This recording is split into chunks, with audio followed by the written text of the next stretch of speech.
Well, hello and welcome. Thank you so much for joining us on such a sort of miserable day, really. But this is what happens when we bring cooking sections to Birmingham. It either rains or snows, but but I should start by saying Happy International Women's Day. Yeah. And sort of welcome. This is our first public event of the year, so it's quite exciting to be in the gallery. We'll be looking to finish just after 6:30, but if anybody needs to leave before then feel free. This is a different event for us in some ways because it's an in conversation. We wanted it to be slightly informal. We're inviting different speakers to the chairs and sort of, so it might feel a bit awkward or it might just flow fluidly. We'll see how that goes. But there will be opportunity for you to have any questions at the end, so feel free to sort of contribute. I guess sort of just in terms of framing what this evening is about is that for us we really wanted to sort of make more public the work that we're doing, the project field commissions. It's been a long-term project that we've developed with cooking sections, which in some ways, we was talking this afternoon, that began back in 2017, but I guess more formally through the Empire Remains shop, which Alon and Raza will talk to you more about, in 2019. But I guess for Grand Union, it really expands how we want to work with artists, how we want to work in the city, how we want to work with people and the many communities. And I guess that sort of it really blurs this sort of the way that we operate both inside a gallery and outside. So for us, field commissions is a process. It's continually unfolding. And it's a way for us to really interconnect the work that we do across the programmes. And I guess we can hope that this evening begins to reveal some essence of that, and hopefully you'll be able to unpick some of the complexities of the project. And I think that's probably as much as what I want to say, because I want to create space for, I guess, the artists that we've invited to speak tonight. So first of all, I'm going to hand you over to cooking sections. We have Alon and Raza. Very good. Thank you. Very lovely to be here, and thank you everyone for coming. I think for us, kind of just to start off just talking a bit about the context of the project and how it started. Back in 2016, we had a project in London called the Empire Remains shop that basically speculated on the possibility of selling the remains of the British Empire back in London today, and kind of what would that entail. And it became quite an expansive platform that existed for 3 months, where we invited more than 40 practitioners to kind of respond to the questions through performances, installations, talks, symposia, and so forth. And we were invited. Kim, the former curator here at Grand Union, came to visit, and we started the conversation. And then a year after, she invited us to do an exhibition. And that day, which I think has been quite a profound day for all of us, we came here for a visit, and we started talking, and we were shown the gallery, and then Sharon started speaking about the whole process that Grand Union is going on, and kind of the future of Grand Union, and that there's this building here on the same block that they're thinking of redeveloping and moving Grand Union there. And we were listening, and kind of, I think on the way back even passed by to look at the building, and then Kim was like, "So what do you think?" And we were like, "I don't think we're interested to do a show in the gallery." And we started, but this process that you're going through is something that's really, really interesting, and how could we think of a framework, and could the Empire Remains shop be a framework to think about a process of redeveloping a building or a site in a city like Birmingham? And I think since then we've been kind of developing kind of a dialogue that has been very responsive both to the needs of Grand Union and at the same time kind of trying to expand the possibilities of what redevelopment means. And through the very complex realities of redeveloping a heritage building, we also kind of were in the different stages of the project having to think about what is the site. So at the beginning we started kind of, and you'll see pictures kind of rolling there, we started thinking about like the building itself and how the facade of the building could be used. And then as that started to be the kind of the front of the building started to be redeveloped, we then kind of started thinking about how we could start perhaps thinking about the areas around the land kind of around the building. And that's where kind of Field Commission was born, how we kind of think of kind of the actual site, the future home of Grand Union will sit, and how kind of various actions and groups and different participants can start occupying or kind of bring kind of processes and meanings kind of into that space. And in similar vein to the way we've worked with with the Empire Main Shop, it was clear that kind of we'll do that by inviting other artists kind of into the process. And in order to kind of reach that point, we also kind of went on a series of kind of research processes and surveys to kind of understand a bit also the framework. And I'll hand over to Raza to kind of, just talk about a bit kind of how we framed kind of the development process. Yeah.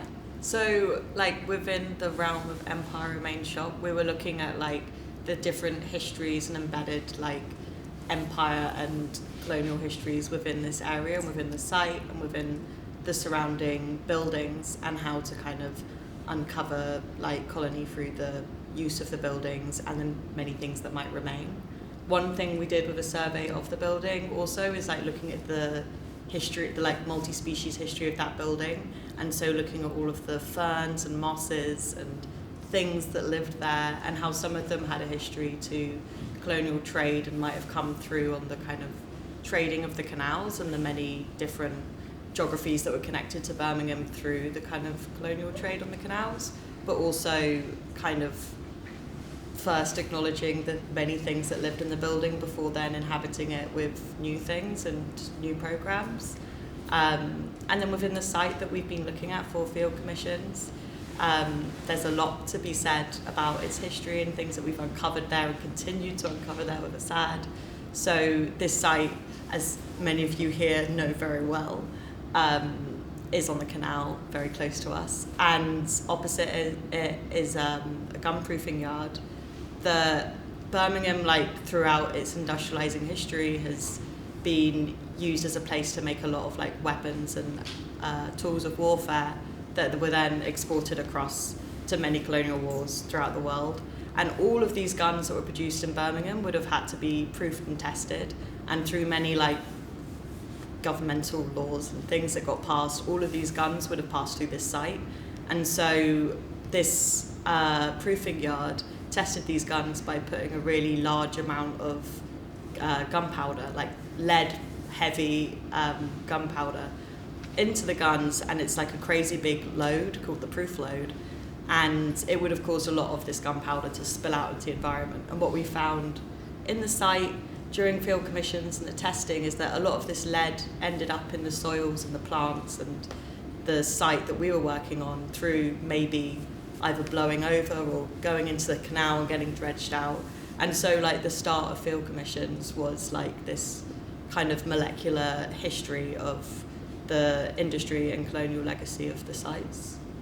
Yeah, and from that kind of in thinking about how do we kind of live with these legacies of toxicities and how do we respond to them, we kind of opened up, I think, the question amongst us, like who would be an artist that would be able to like think about that or kind of think through that, and how we kind of bring these kind of metabolic processes and legacy and colonial legacies to a stage where this is a site that could be used or rehabilitated or kind of inhabited again in various ways.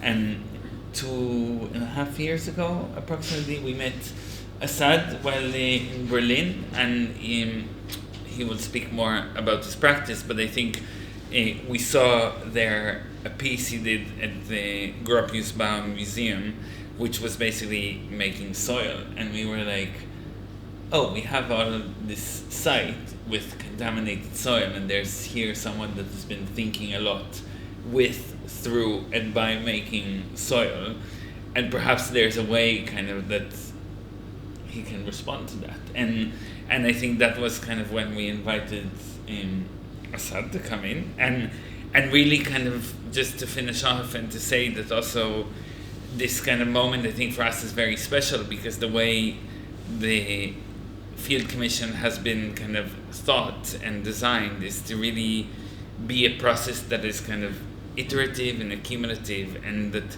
provides an artist a year-long opportunity to develop a project. And kind of we started with soil as kind of the most kind of basic elemental thing in the field, on which kind of nothing could be built or grown without kind of the right conditions. But it's now kind of in the coming years that like on this soil and with this soil and kind of the next layers kind of will be built upon. And for us it's kind of really an exciting day where we can start bringing this kind of first layer of the project with kind of the next layer that will come afterwards.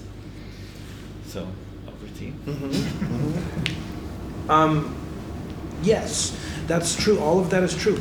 And at a certain point, Daniel and Alan came to this piece of mine, which is called Absorption, which at the time we were showing at the Gropiusbau.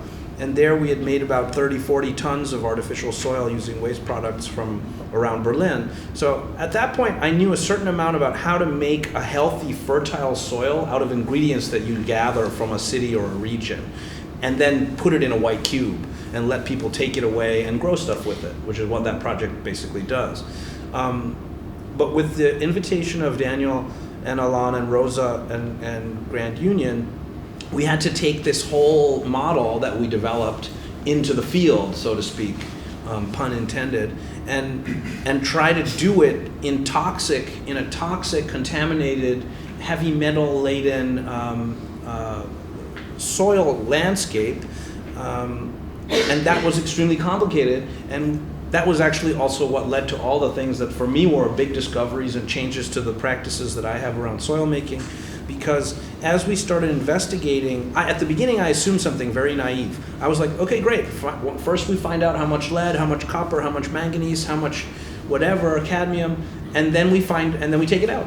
And then I'm going to make neosoil and pile up more on top, and we'll have a great place for the next artist to come along and grow something, and I'll have done my job. But the problem is that we started to discover nobody knows how to take these things out, because they're dilute into it's literally impossible to somehow extract these elements once they are contaminating the soil. The only suggestion that we came to over and over from different practitioners in soil science and other fields, environmental science, etc., was, well, you take it away.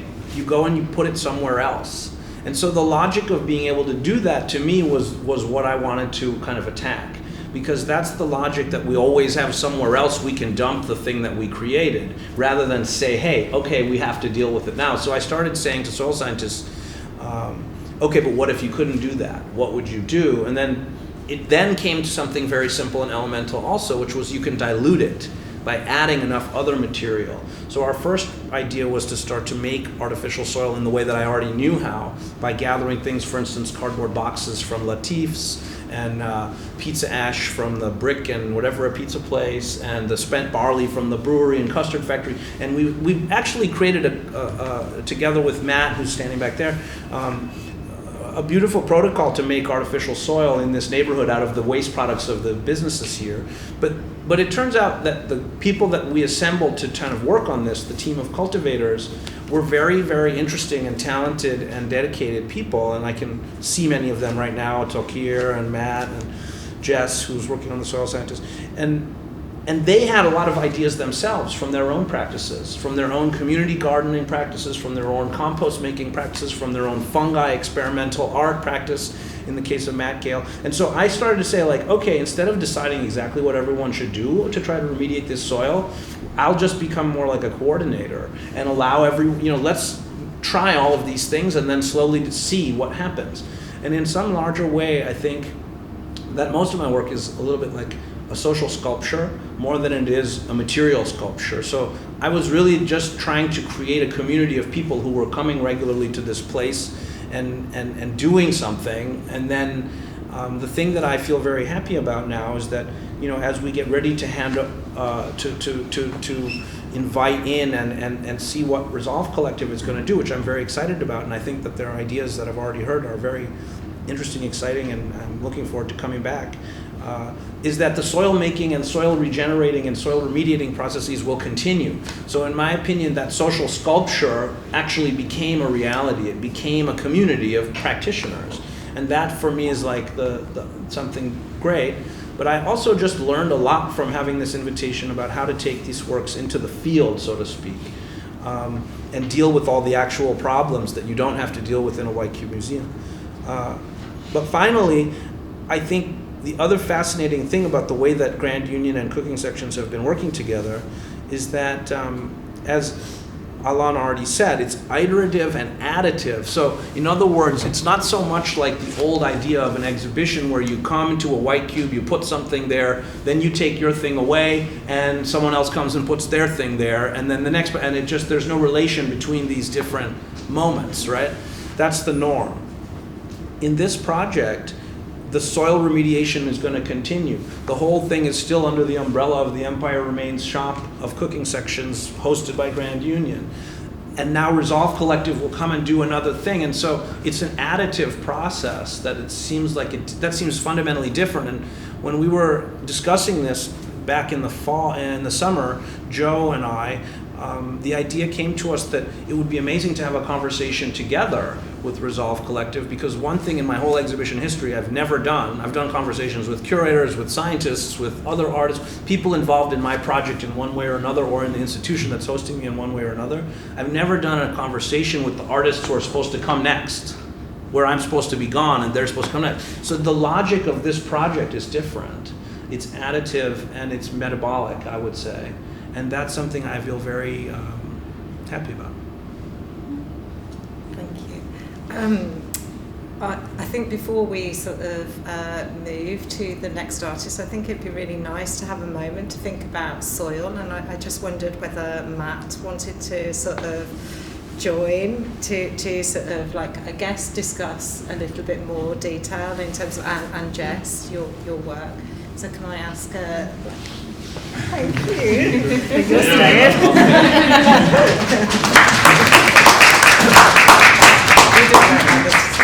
No, this is wonderful. I'm completely like making it up as go along. Yeah, that's good. That's good. All right, guys. Tell us about soil. Do you want to start with some fundamentals about soil? Yeah. So soil it's everywhere, and it's part of the earth, but it constitutes of mostly like a physical component and also a biological component. When we talk about the physical component of soil, that's like the rocks that have been weathered, so like the bedrock that the soil is on, and also consists of like clay and silt. They're very like physical, non-biological components, but with that you also have the air spaces and the structure of the soil, and this sort of like strated conform, but then the biological component is what makes it into something that is actually useful, and it's what we all depend on for like global food systems. And with that there's the earthworms, which they're known as soil engineers because they add in those air pockets that allow plants to grow and allow space for water. We also get microbes and nematodes, and they convert different forms of elements to be used for growing plants and animals that also live there. So it's this super complex system upon which we like all depend, and then has so many different elements that go into it and come out of it, and those elements are in different forms that can be used by living things and can be locked away in different forms. I think it's, yeah. That's always great. I think it's a perfect place to pause. I think because Jess is a soil scientist. If people didn't guess. Sorry. And Jess, actually, you actually heard about the project, didn't you, and approached us because you were interested in what the project was trying to do on the site.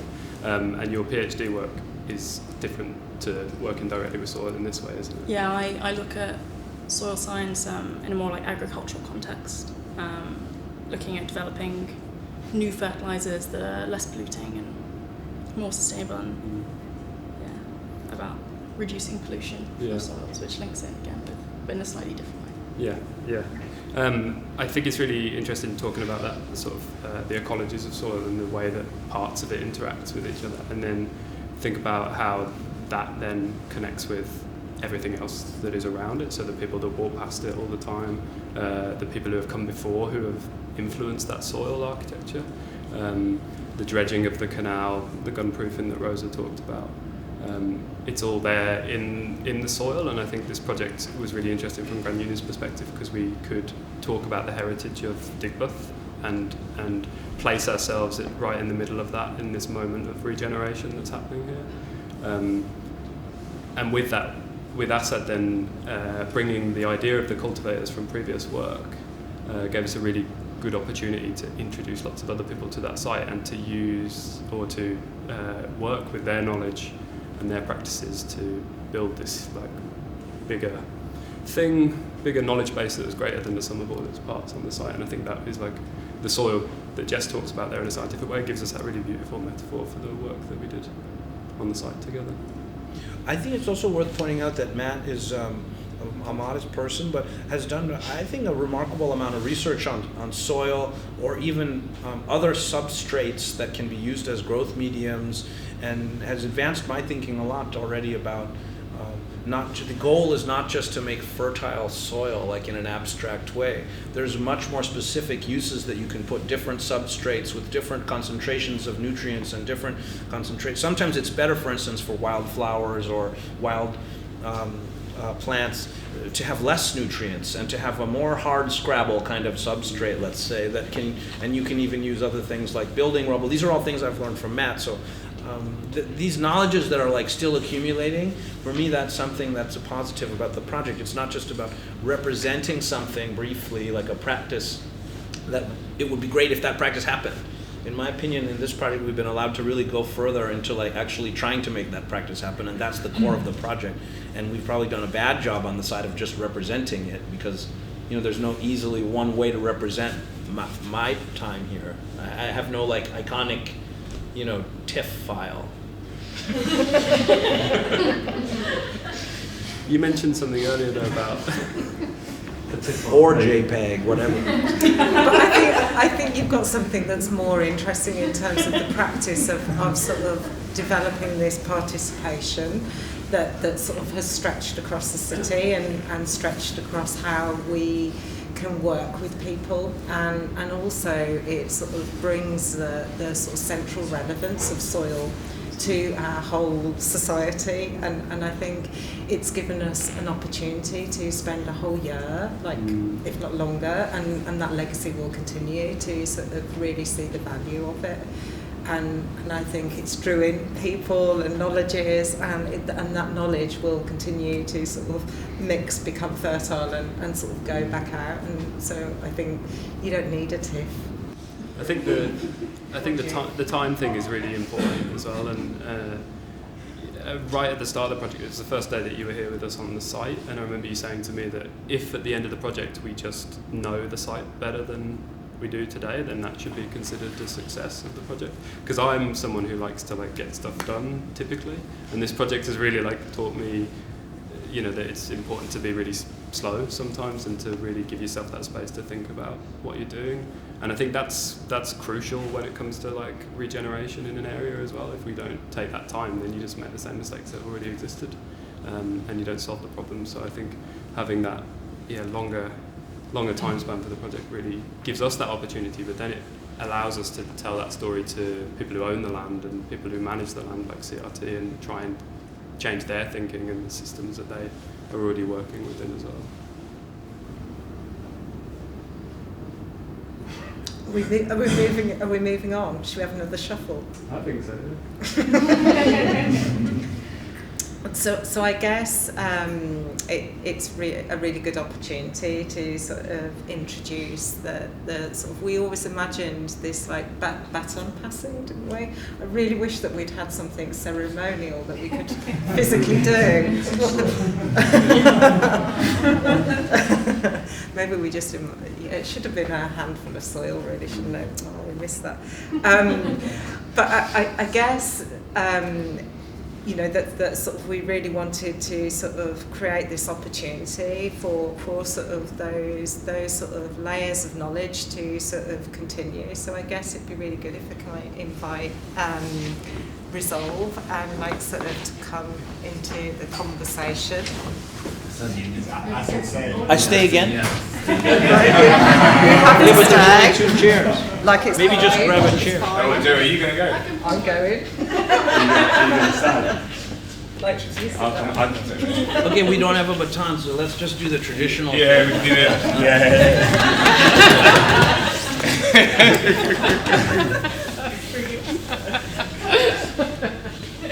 I'm actually glad I'm in this seat because I've been watching a lot of Netflix and I've always wanted to do that, you know, and they go. I've never seen it. So like, I mean, like, just pretend I'm still there, but like, I guess it's over to you, and I think it's been an amazing conversation today to sort of like share some of the experiences that Asad's had, for you to also think about how that connects to your practice. But I guess for the audience, it'd be really nice for you to just talk through some of, I guess, who you are and your practice and your connections to Birmingham and like sort of, yeah, where you're at with your thinking.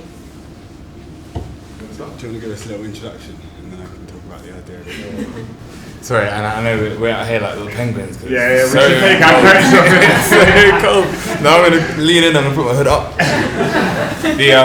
So we're Resolve Collective. We're an interdisciplinary design collective. We're based in London.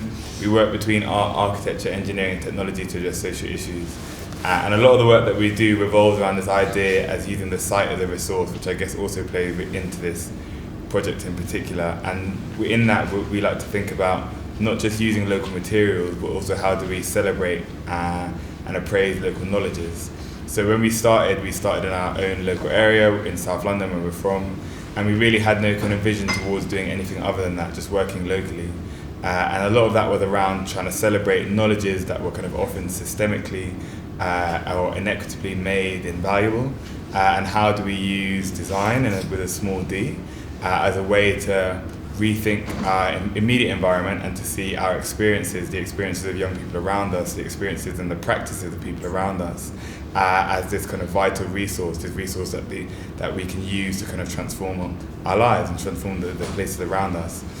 That kind of, by happenstance, ended up translating into other places, and we found that this idea of like a translocal practice also worked quite well. And so we started to learn from other places. We learned a lot from the north. We were working a lot in Chef, in Hull, we also done a lot of work in Brum, but also then outside of Europe, outside of UK and Europe.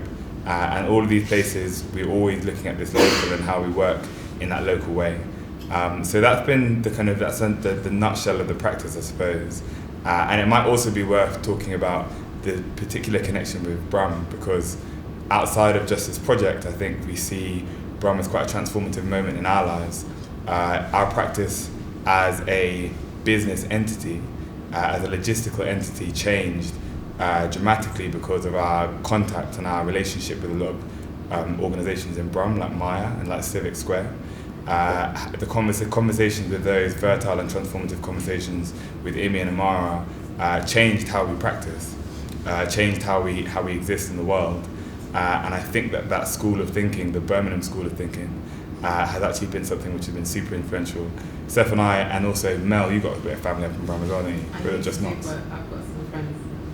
So we all have a kind of familial connection to Birmingham as well. Steph and I's uncle and cousin used to live in Smethwick, and so we used to spend some summers up there. So there's lots of little things interwoven. So that's us. And I guess like to to recognise the moment that we're in now. This like passing and exchanging of the baton is really great for us, because it's an opportunity for us to sit down and speak to Asad, who I think we've only had like conversations in like public forums or on Zoom. We've never actually had like a personal conversation. We need to do that. But we do need to do that. Yeah, I've heard they're good. But what I think it also is like a moment to reflect a little bit. And I wanted to start with a question, because we've heard a lot about Asad and why you were chosen, because you're the soil guy. But then why were we chosen to be the next guys?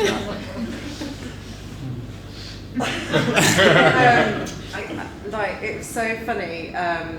I guess that the way that we've worked in terms of curation has been sort of just really sort of, it's quite intuitive, but also sort of it feels right in terms of like, I guess, the question for the site at the time. And as for Asad, it was very much like really thinking about the sort of the level of sort of the ground and soil, and I think that sort of resolve, there was a conversation to be had about the further strategic sort of way that we're thinking about that urban environment. And I think the way that you operate, that's like really sort of giving agency to individuals and communities, it sort of continues this participatory culture, and the way that we can really blend the position and sort of value of art, I think, in sort of civic society. I mean, Yeah, I think that's a very good description. And I think also for us, what is really interesting is also like how we open, I think, possibilities for like practitioners to work in ways that they haven't in to a certain extent. And I think for us, what was very interesting with your practice, that I think over the past few years has kind of showed like very refined ways of like how to, as Joe was saying, kind of giving agency, kind of thinking about development, questions of transformation, etc., in a very urban context, and how that kind of, how would you apply that into a context that also has like a whole layer of kind of of ecology to a certain extent, that I think is something that perhaps you haven't worked so directly on, or kind of haven't embedded kind of these kind of ecological questions kind of in the practice. And I mean, I think it's there in many ways, but not necessarily like so directly. I think that was like for us really interesting, you know, like to see how would you respond to that, and kind of what that could open up. Yeah, I mean, sorry to put you guys on the spot there. No. But, I love it. Bit of danger. Yeah. Danger in the hot seat. Who's next? No, it's good, and I think like Akil has mentioned that we have a practice that is interdisciplinary, which means that rather than us all coming from different professional backgrounds and trying to exert that onto our practice, it means that we move through a lot of different disciplines as a practice, disciplines that we're not from and that we don't have a kind of like a complete professional understanding of, but actually we try and use that intrigue and that desire to learn more and to learn from the people who've developed that relationship with that topic, with that site, with that space, to kind of grow our practice. And I think there's no surprise that we often come up against or come in front of this conversation about tools, and that's the kind of the way that we want to try to approach this project here in this kind of handover, is to think about tools as a kind of framework to reassess, to further understand and to change relationships, or to develop relationships with the site. We're really interested in kind of borrowing from decolonial, post-colonial, and also pre-existing knowledge, so knowledge that all the people who have worked so closely with the site already have, and have been already so kind of willing to share with us as well. And to think about how we kind of, rather than think about these tools to build or tools to create, but tools to reassess and to re-understand. I think there's a lot of power in the ability to define, and there's a lot of power in the ability to kind of to measure, to understand actually what it is that we're trying to do, what's the challenge that we're actually trying to unpick with this site, and we're really, really interested in doing that.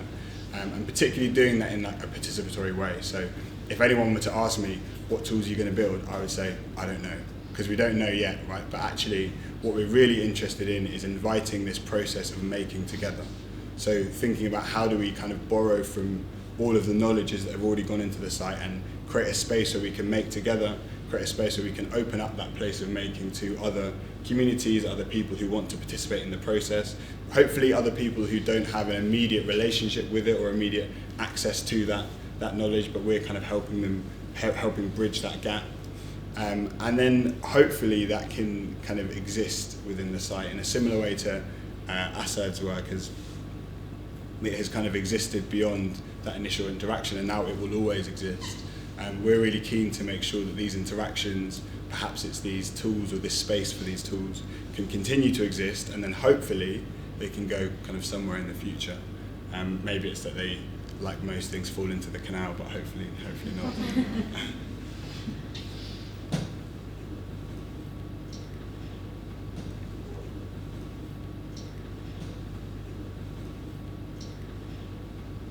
No, I think it's an amazing point, and one of the things, especially we were discussing earlier, is like not being bound to the sight lines that we're inheriting, because if we are, then we're always just going to inherit those barriers that you've just spoken about. And actually, whilst we are trying to kind of see this project differently and see the site differently, that also means that we can work beyond the bounds of the site. So meeting groups in places that they're comfortable in, being able to access communities in places that, it does a lot to go into someone's space and try and kind of work with them in that environment that they're comfortable in. And I think that that's a practice that we've always had in our practice, and it's something that we're very keen to take into this project, even if we're trying to make sure that information and that kind of those activities feed back into this project, feed back into a strategy that's connected to this site in some way. I think kind of moving outside of those boundaries is going to be really important for us.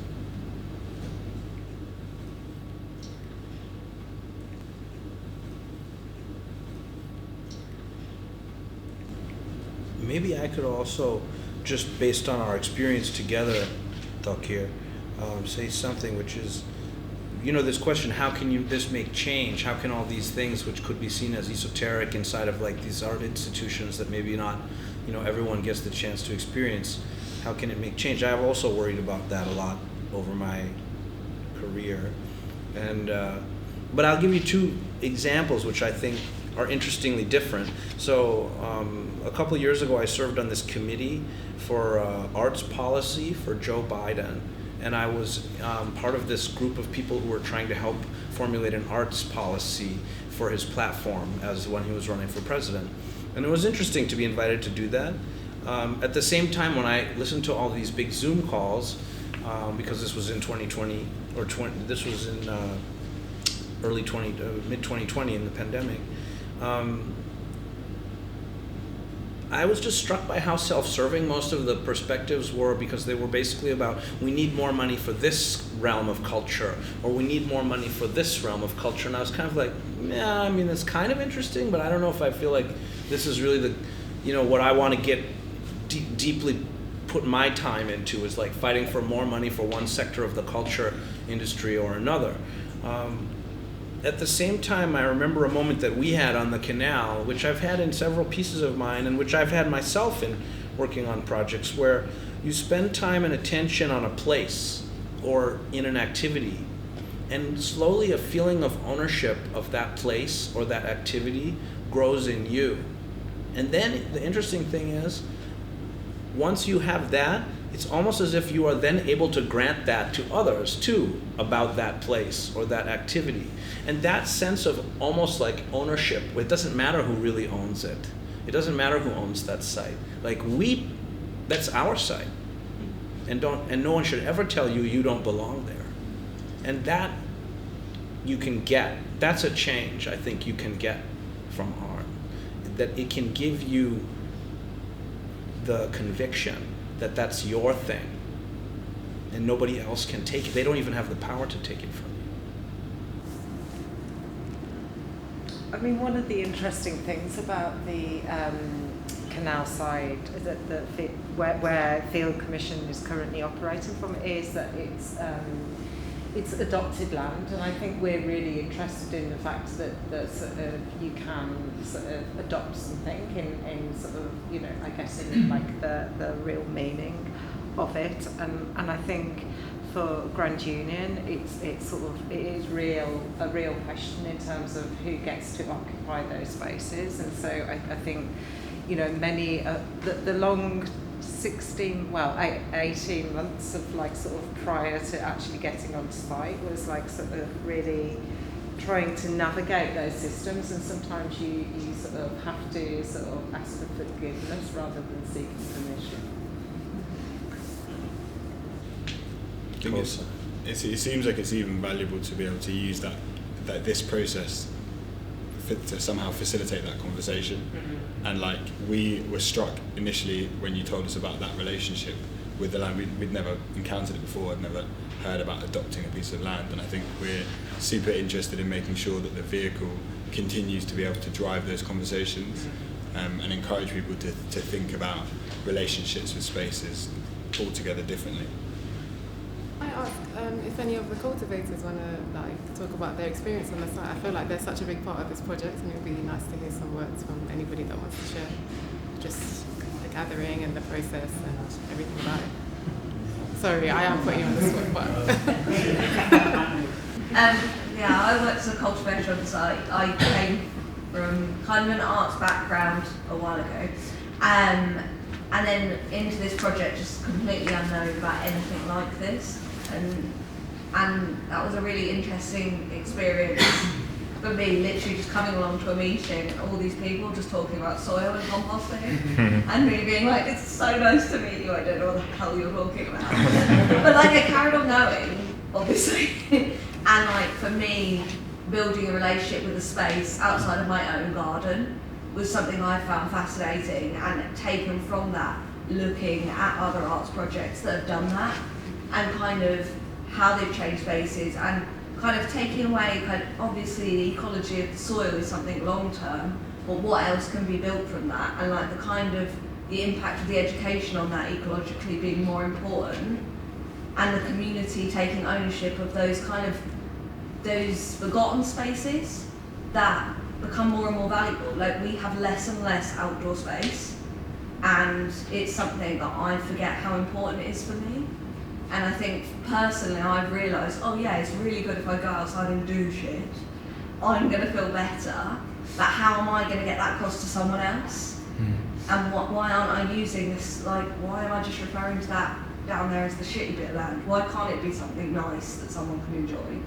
So it's kind of, for me, it sparked this whole area of exploring how these spaces can change and why it's important. And I'm definitely the person that would have overlooked that in the past and been like, let's stay inside. Do you know what I mean? And it's something so different for me that I love doing it. And there's nice people here. See ya.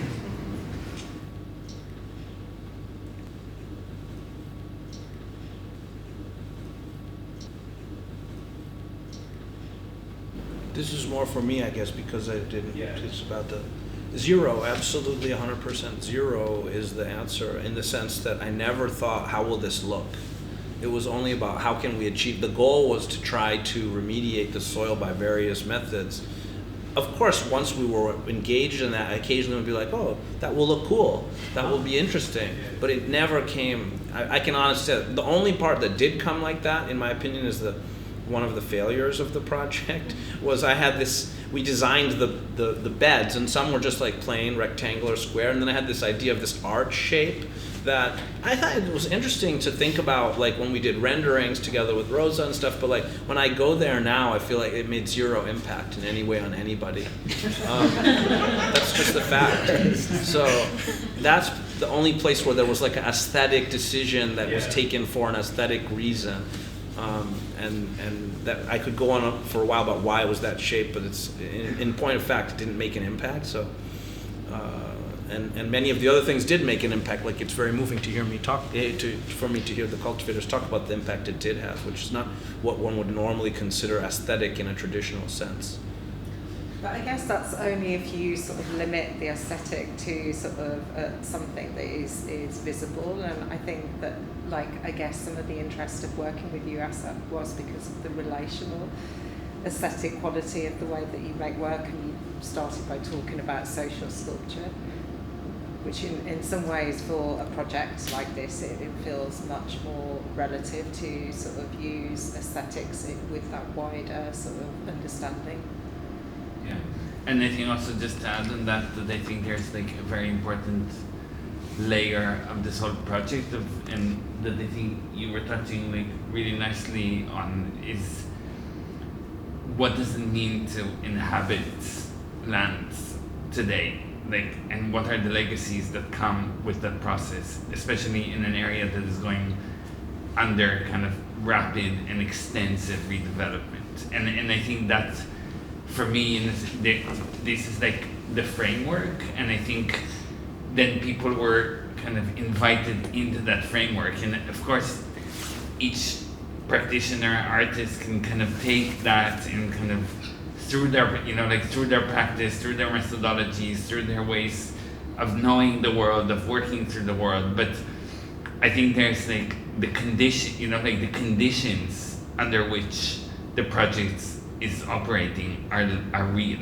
They're not like a certain kind of approximation to the world, or it's not kind of just trying to reflect or, say something about the world, but it's like, yes, there were like real conditions that were just like being unfolded, like throughout this, from the moment that we were looking for a piece of land until we landed on that. Then we found that it's like completely toxic and you could not grow anything on that and like give it to anyone because like you would poison them and so on and so forth.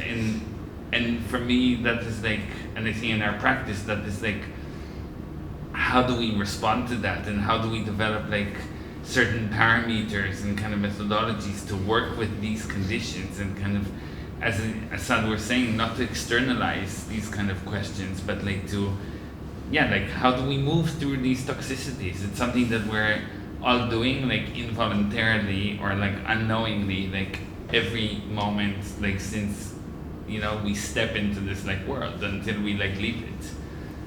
Can we start like taking ownership of that process? Can we like think what it means to occupy that space and kind of do, and for me it's really beautiful to hear all of these responses, because it's like, it's ways, it shows us like ways of living in the world today. We're so happy to end there. Thanks for every project. Thank you.